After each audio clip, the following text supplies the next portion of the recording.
এই রামায়ণ আর শ্রীলঙ্কা এতটাই কানেক্টেড যে শ্রীলঙ্কা দেশটাকে আমার খুব কাছের মনে হয়। যাহা শ্রীলঙ্কা তাহাই শ্রীরামপুর। ও এইটা সেরা। যারা লিখতে যাচ্ছেন শ্রীলঙ্কার প্রথম পর্বের ভিডিওটা কেনই বা ডিলিট হলো আর কেনই বা আপলোড করতে হলো, তাদের জন্য বলি, আগের ভিডিওতে ইউটিউবের একটা কমিউনিটি গাইডলাইন লঙ্ঘন করেছিলাম, যার ফলে ইউটিউব ওই ভিডিওটাকে ডিলিট করে দেয়। এমনটা আগেও হয়েছে। যতই সতর্ক থাকি না কেন, কিছু না কিছু ভুল করেই ফেলি নিজেরই অজান্তে। কারণ ইউটিউব প্রায় দিনই নতুন নতুন গাইডলাইন আর আপডেট নিয়ে আসছে।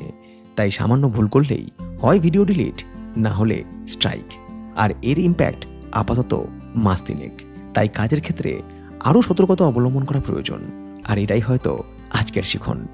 আর এই ভিডিওটা আবারও আপলোড করে দেওয়ার কারণ, কলকাতা থেকে শ্রীলঙ্কা বা কলম্বো যাওয়ার ব্যাপারে আপনাদের কিছু আপডেট বা একটা অডিও ভিজুয়াল গাইডলাইন শেয়ার করে দেওয়া হয়তো কোনোদিন আপনাদের কাজে আসবে।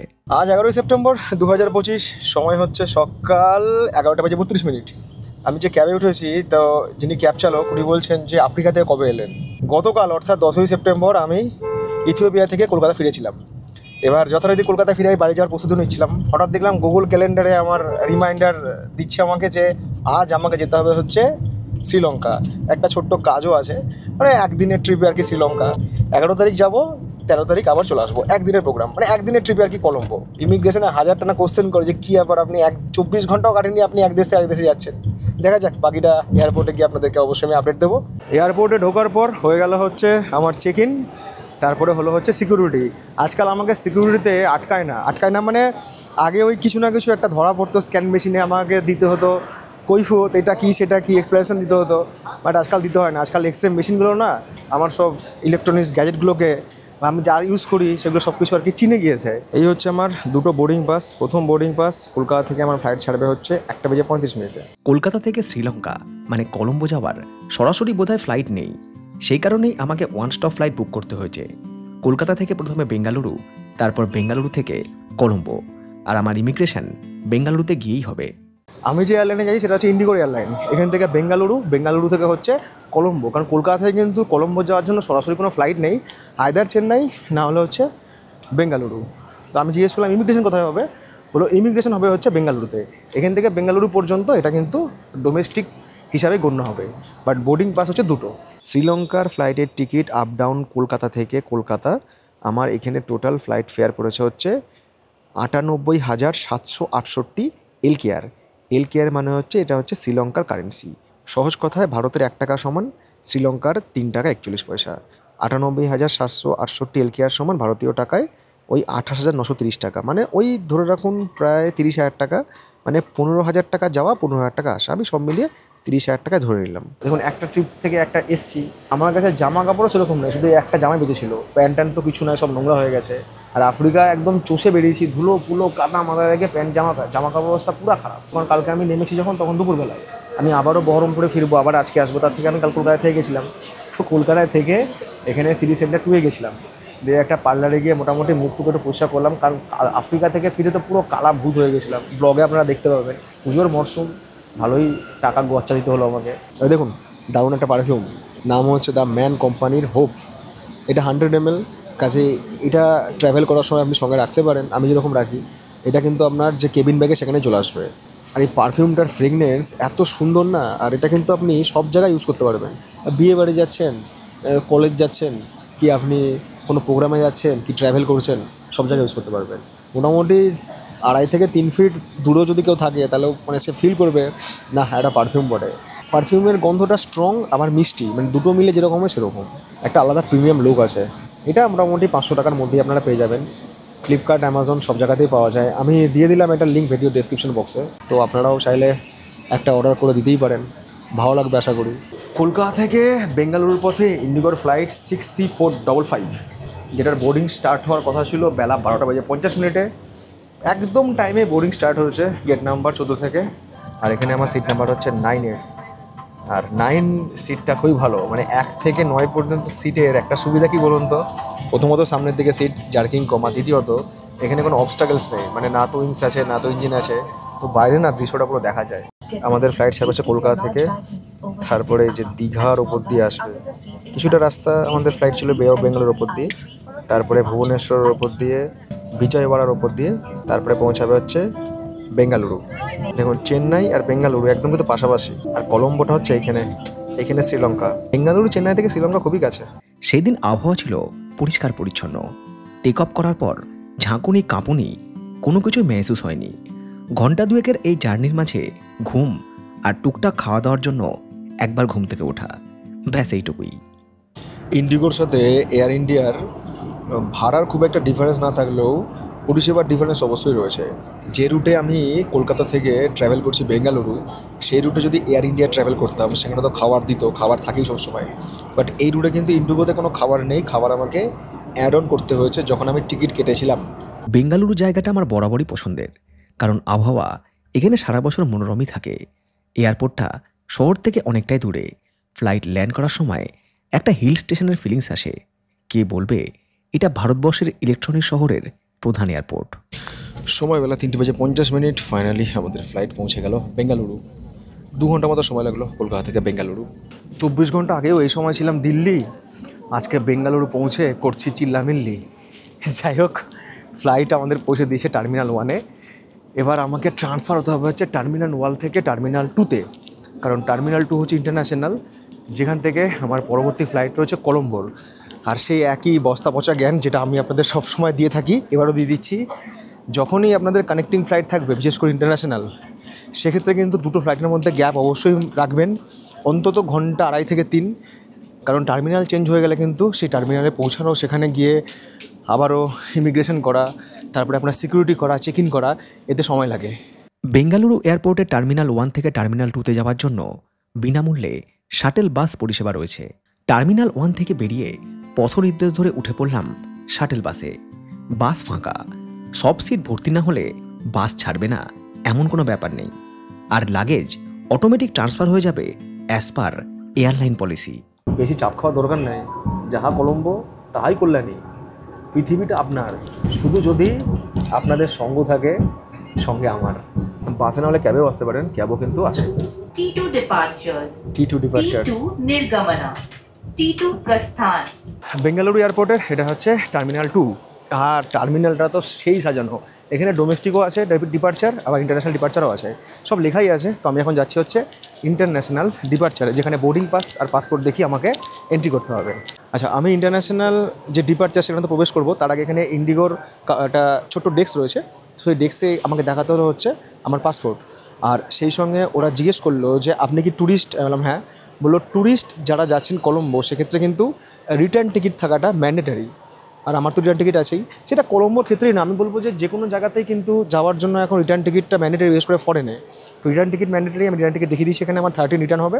আর সেই সঙ্গে থ্যাংক ইউ। আর সেই সঙ্গে একটা পাসপোর্টে স্ট্যাম্পও মেরে দিয়েছে যে ইন্ডিগোতে যাচ্ছি এবং কবে আমার রিটার্ন টিকিটও আছে আমার কাছে। সো চাপ নেই, এবার আমরা ইজিলি প্রবেশ করতে পারি আমাদের ইন্টারন্যাশনাল ডিপার্চারে। 7:25 IndiGo 1183 Colombo, gate number C1। Immigration counter ফাঁকাই ছিল এখন পুরোপুরি। তো আমাকে জিজ্ঞেস করলো যে কোথায় যাচ্ছেন, বললাম কলম্বো। বললো কেন যাচ্ছেন, বললাম ব্লগ শ্যুট করতে যাচ্ছি। তারপরে বললো যে আপনি কী করেন, বললাম প্রফেশন, কোথায় বাড়ি সেটাও বললাম। তারপরে যখন আমার পাসপোর্টটা ঘুরিয়ে দেখছে, মানে পাতাগুলো দেখছে, অনেক টাইম তো বাংলাদেশ কেন গিয়েছিলেন, বললাম গেছিলাম 2 বছর আগে বাংলাদেশ ব্লগ শ্যুট করার জন্য, কন্টেন্ট বানানোর জন্য। বললো ঠিক আছে, স্ট্যাম্প মেরে দিলো, হয়ে গেল। সিকিউরিটিতে কোনো প্রবলেম হয়নি, সিকিউরিটিও ফাঁকা ছিল, শুধু আমার কাছে একটা কোটো ছিল। বললো এটা কিসের কোটো? আনলাম এটা হচ্ছে কফির কোটো, কফির একটা কোটো ছিল, ওটা সিল্ড কোটো পুরো, ওটা খোলাই হয়নি আর। তো হয়ে গেল সিকিউরিটি। এইদিকে লাউঞ্জ রয়েছে, স্পা রয়েছে, আর এইদিকে সব রয়েছে বোর্ডিং গেট। বাহ কি সুন্দর লাইট টাইট দিয়ে সাজানো ওপরটা, মনে হচ্ছে কালী পুজো চলে এলো। এত সুন্দর পরিষ্কার পরিচ্ছন্ন এয়ারপোর্ট না, দারুণ। বেঙ্গালুরু এয়ারপোর্ট থেকে এর আগে বেশ কয়েকবার ইন্টারন্যাশনাল ফ্লাইট ধরেছি। একটা জিনিস খেয়াল করেছি, দিল্লি কিংবা মুম্বাইয়ের থেকে ভিড় অনেকটাই কম। সিকিউরিটি কিংবা ইমিগ্রেশনে খুব বেশি সময় দাঁড়াতে হয় না। ব্যাঙ্গালোর এয়ারপোর্টের যে লেভেলের ভিউজ না, মনে হচ্ছে ব্যাঙ্গালোর নয়, কোনো হিল স্টেশনে আছে। ওইদিকে সব পাহাড়, আকাশে মেঘ, সবুজে সবুজ, সত্যি সুন্দর। এখান থেকেই আমার ফ্লাইট রয়েছে কলম্বো যাওয়ার। আপাতত চলে যাই আমার গেট নাম্বার C1-এর কাছে। এই ব্লগটা যদিও শ্রীলঙ্কা ঘোরার ব্লগ নয়, তবুও যারা হয়তো আপনারা আগামী দিনে পুজোর ছুটিতে কলম্বো যাচ্ছেন, বা আমার আগেই হয়তো শ্রীলঙ্কা যাবেন, আগে কখনো যাননি, তো তারা মোটামুটি একটা আইডিয়া ভিডিও থেকে পেয়ে যাবেন যে আপনাদের ইমিগ্রেশন করার ক্ষেত্রে বা ওখানে পৌঁছানোর পর কী অভিজ্ঞতা হতে পারে, কী ডকুমেন্টস চাইবে, বা কত কি টাকা পয়সা রাখতে হবে, বা কোনো কিছু ফর্ম ফিল আপ করতে হবে কিনা, বা কোনো কিছু প্রোহিবিটেড আইটেম আছে কিনা, এটা কিন্তু মোটামুটি আপনারা জেনে যাবেন যারা আগামী দিনে শ্রীলঙ্কা ট্রিপ করছেন। এবার একটু শ্রীলঙ্কার ভিসা নিয়ে আপনাদের সঙ্গে আলোচনা করে নিই। শ্রীলঙ্কার ভিসা কিন্তু এই সময় ফ্রি, এবং সেই ই ভিসা বা ইটিএ কিন্তু আপনারা নিজেরাই অ্যাপ্লাই করতে পারবেন। ইটিএ হচ্ছে ইলেকট্রনিক্স ট্রাভেল অথরাইজেশন, নিজেরাই অ্যাপ্লাই করতে পারবেন। কবে যাচ্ছেন, কোন ডেটে যাচ্ছেন, কোনো স্পেশাল রিকোয়েস্ট আছে কিনা, full name, date of birth, address, email address, phone number, passport number, nationality, কোনো কেউ আপনার সাথে গেলে এটা নিজেরাই শ্রীলঙ্কার ভিসা অ্যাপ্লাই করা যায়। এবং শ্রীলঙ্কার ভিসার জন্য কিন্তু কোনো টাকা লাগবে না হচ্ছে ভারতীয়দের জন্য। শ্রীলঙ্কা যাওয়া বা আসা এমন কিছু কঠিন ব্যাপার নয়, শ্রীলঙ্কা কিন্তু খুব ইজিলি ট্রিপ যেটা আপনারা করতে পারেন। বাট আমি শ্রীলঙ্কা নিয়ে বিস্তারিত ব্লগ আপনাদেরকে অবশ্যই শেয়ার করব যখন আমি শ্রীলঙ্কা যাব। এই বছর যাব হয় ডিসেম্বরের দিকে, নাহলে নেক্সট ইয়ার জানুয়ারিতে ডেফিনেটলি যাব। 6:53 শুরু হয়ে গেছে আমাদের বোর্ডিং। আমার হচ্ছে এখানে জোন 3, আগে জোন 1 হলো, 2 হলো, জোন 3। ফ্লাইটে বোর্ড করার আগে আরও একবার চেক হলো হচ্ছে পাসপোর্ট এবং হচ্ছে বোর্ডিং পাস। উঠে পড়েছি ফ্লাইটে। এই জার্নিতে আমার সিট নাম্বার হচ্ছে 6F। আর আমাদের এই যে একজন বলছে ফ্লাইট নাম্বার কত বলো, ম্যাপ বার করেছে, হ্যাঁ ট্যাবে ম্যাপ বের করেছে, দিয়ে এখন দেখবে কোথায় ফ্লাইট, কখন ফ্লাইট ছাড়বে, কোথায় ফ্লাইট পৌঁছাবে। ও শুধু ইনফরমেশনটুকু নিয়ে নেয়, তুমি কোথায় যাচ্ছ বলো, জায়গার নাম। হ্যাঁ 6E1183 ইন্ডিগোর পুরো খুলে নিয়েছে ফ্লাইট, কোথায় কোন ফ্লাইট কোথায় যাচ্ছে। হ্যাঁ 1183। এই হচ্ছে আমাদের ম্যাপ। একবার দেখিয়ে দিই আপনাদেরকে যে কোন রুটে আমাদের ফ্লাইট গিয়ে পৌঁছাবে হচ্ছে এই শ্রীলঙ্কার যে ক্যাপিটাল কলম্বোতে। আমাদের ফ্লাইট ছাড়বে হচ্ছে এখান থেকে সন্ধ্যে 7:25 এবং কলম্বো গিয়ে পৌঁছাবে হচ্ছে রাত 8:55। 1 ঘন্টা মতো ফ্লাইট আমাদের চলবে। স্টার্ট আমাদের ফ্লাইট বেঙ্গালুরু থেকে কলম্বোর পথে। এই হচ্ছে রাতের বেঙ্গালুরু শহর। ভাবলাম একটু ঘুমোবো, বাট ঘুমানোর উপায় নেই, ফ্লাইট খুবই কাঁপছে, আজকে ওয়েদার খুব খারাপ, ভালো রকম কাঁপছে। সামনের দিকে বসে আছি তাও ভালো ফিল হচ্ছে, বাইরে হচ্ছে বৃষ্টির মেঘ, মনে দুশ্চিন্তার মেঘ ছুঁয়ে নিয়েছে। দিনের বেলা হলে ভালো লাগতো, ঠিক আছে। স্থানীয় সময় রাত 8:54। ফাইনালি পৌঁছে গেলাম আমার ট্র্যাভেল জার্নির 15তম দেশ, যার নাম হচ্ছে শ্রীলঙ্কা। শ্রীলঙ্কা নামটা শুনলেই না শ্রীরামচন্দ্র রামায়ণের কথা মনে পড়ে যায়। এই রামায়ণ আর শ্রীলঙ্কা এতটাই কানেক্টেড যে শ্রীলঙ্কা দেশটাকে আমার খুব কাছের মনে হয়। যাই না একদিন কেন আসেনি, ওই যে বললাম সময় যখন যেখানে ডাকবে সেখানে যেতে হবে। আর যেতে হবে শ্রীলঙ্কা, কাল ইউরোপ, পশু আফ্রিকা, মানে সময় আর কি যেখানে নিয়ে যাবে। ল্যাঙ্গুয়েজ নিয়ে প্রবলেম নেই, আমি যেটুকু ইনফরমেশন পেয়েছি এখানে মানুষজন ইংরেজি বোঝে, হিন্দিও কেউ কেউ বোঝে, কিছু কিছু জায়গায় হিন্দি বোঝে, সাউথের প্রচুর লোক এখানে আছে। মানে আমার মতো যদি আপনি ইংরেজি বলতে পারেন তাহলে আপনার কাজ চলে যাবে। সামনে রয়েছে ইনফরমেশন সেন্টার, ওখানে রয়েছে transit passenger, on arrival visa, visa free country, India, Thailand, China, Malaysia, Japan, Indonesia, Russia এবং চেক রিপাবলিক। আমি তো ফ্রি সিম কার্ড দেখে ছুটে এলাম, ভাবলাম এখানে ফ্রি সিম কার্ডটা ফ্রি, বাট রিচার্জের পয়সা লাগবে, এটা হচ্ছে এখানকার পলিসি। এই হচ্ছে এনাদের প্ল্যান, যেখানে tourist data plan with a free SIM, মানে সিমটা ফ্রি বাট রিচার্জ করতে হবে। 15 GB plus unlimited local calls, SMS, top up any time anywhere. 6 USD। 30 GB আছে, তারপরে 50 GB আছে, 20 GB, এটা তো আনলিমিটেড আছে 30 দিনের জন্য।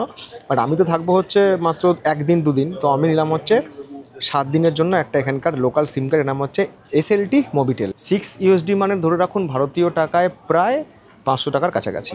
আর এটার জন্য লাগবে হচ্ছে আপনার পাসপোর্ট দেখাতে হবে। আর আমি আমার USD তো আছে, ব্যাগে আছে, তো আমি কার্ড দিয়ে আর কি পে করবো, ফরেক্স কার্ড দিয়ে। এই হচ্ছে সিম কার্ড, এটা হচ্ছে সিগড়িয়া। Is this সিগড়িয়া? সিগড়িয়া, ঠিকই বলেছি, এটা হচ্ছে সিগড়িয়া। এখানে নেক্সট টাইম যাব যখন আসবো। আর এই দেখো শ্রীলঙ্কার, এটা হচ্ছে আমার নাম্বার, এটাও কিন্তু 10 ডিজিটের ফোন নাম্বার। এটা সিম কার্ড অনেক কারণে দরকার হয়, আপনি 1 দিন থাকুন 2 দিন থাকুন, ধরুন আপনি কোনো জায়গায় টিকিট বুক করবেন বা কোনো ক্যাব বুক করবেন, তখন কিন্তু ইন্টারন্যাশনাল রোমিং ধরুন আপনার কাজ করছে না ফোন, সিম কোনো প্রবলেম হলো, তো লোকাল সিম থাকলে কিন্তু অনেক সুবিধা হয়। পে করে দিলাম এখানে 6 USD। আর এই দেখুন আমার সিম কার্ড অ্যাক্টিভেট হয়ে গেছে। এখানে 5Gও চলে, তবে বেশিরভাগ সময় বললো 4G ধরে। আমি ব্যালেন্স পেয়েছি হচ্ছে 15 GB। এরপর যে কাজ সেটা হচ্ছে ইমিগ্রেশন কাউন্টার পুরোই ফাঁকা। আমাকে ডাকলো, গেলাম, দেখালাম আমার পাসপোর্ট। কেন এসেছেন শ্রীলঙ্কা, বললাম ব্লগ বানানোর জন্য। স্ট্যাম্প মারলো, গল্প শেষ। এবার এলাম হচ্ছে লাগেজ বেল্ট নাম্বার 4 কাছে, যেখান থেকে নিতে হবে আমার লাগেজ। লেখা আছে এখানে এই যে ব্যাঙ্গালোর বেল্ট নাম্বার 4, ডিরেকশন হচ্ছে এইদিকে হচ্ছে 5, 6, 4 হচ্ছে এইদিকে। নিলাম বেল থেকে লাগেজ, আমাকে জিজ্ঞেস করলো মালটাল আছে, এখানে কাস্টমস আছে, কাস্টম ডিক্লেয়ার করার ব্যাপার আছে। বললাম না, আমার কাছে কিছুই নেই, একটাই তো ব্যাগ আছে, আর কী এমন আছে। এবার বেরিয়ে যাবো হচ্ছে এয়ারপোর্ট থেকে বাইরে। শ্রীলঙ্কা তো এলেন, আর এখানে কিন্তু আপনারা চাইলে কারেন্সি এক্সচেঞ্জ করতে পারবেন। এখানে অনেকগুলো কারেন্সি এক্সচেঞ্জ কাউন্টার আছে।